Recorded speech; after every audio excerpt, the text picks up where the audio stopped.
To be that authentic leader, give yourself some time to do a reflection exercise. So every Sunday, I spend at least a minimum of 15 minutes reflecting on the leader that I have been during that week. What did I learn? What did I love? What could I have done better? What did I do to increase my leadership?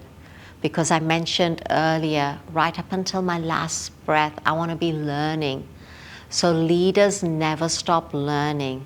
If you go into our historical data, our historical leaders have left us with benchmarks.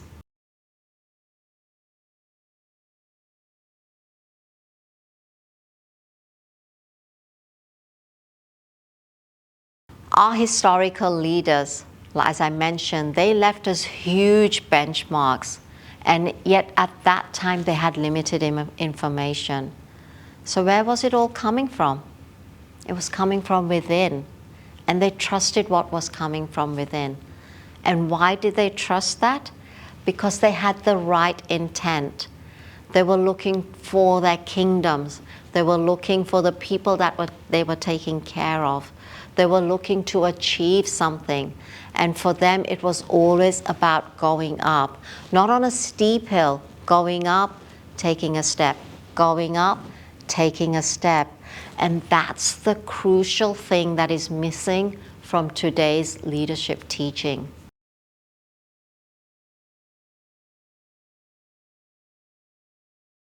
In today's real-time leadership teaching, it's very common. Have great communication skills, have great delegation skills, have emotional intelligence.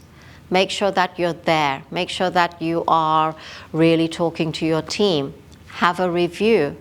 In reality, they're all very good, but we want to be bringing in that ancient wisdom as well. How do we really influence people?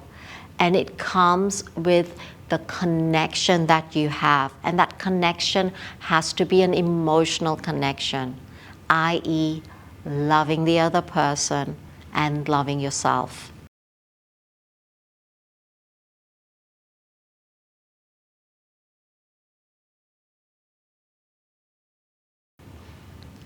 I have studied ancient wisdom from the very, very early ages of my life. Like with my parents, they'd be teaching us from scriptures to a point where I'd go in and have this interest of wanting to know, well, if our culture's doing this, what is their culture doing? What is their culture doing? What is this culture doing? What is this holy book teaching?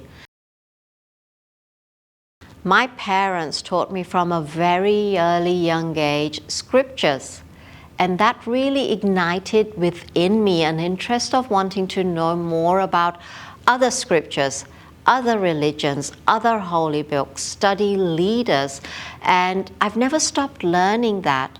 What I found is that out of all our historical leaders, our greatest leaders left their legacies in a few years. Martin Luther King, Nelson Mandela, Mahatma Gandhi, Abraham Lincoln, Mother Teresa, Jesus Christ, and the greatest inspiration for me was Jesus Christ.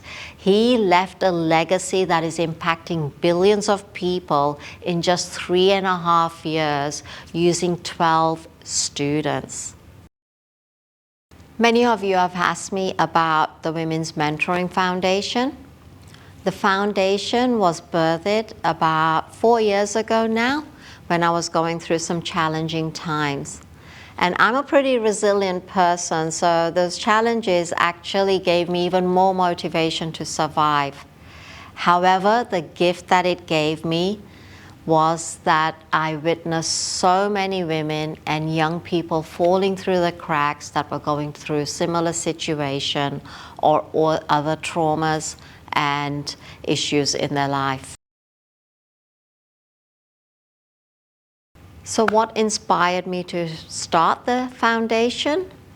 I asked myself the question, okay, I'd had 6 falls in my life, why was this one happening? And somehow in my heart, it felt as if it was the last fall. And I thought, okay, it's the 7th. I'm going to pick myself up.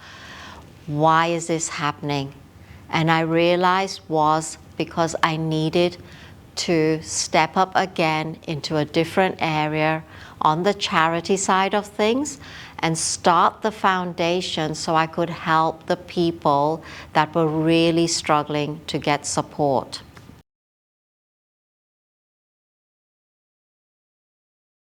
Now, a lot of the things that I do in my life, I've spoken about it many times.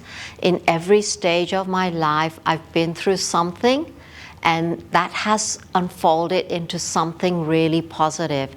So don't ever question the things that are happening in your life that may be giving you challenges, that are giving you issues. Think about behind it. My friends, life does not happen just to you. Life is happening for you. And when you have that faith, even those situations will turn around for your good.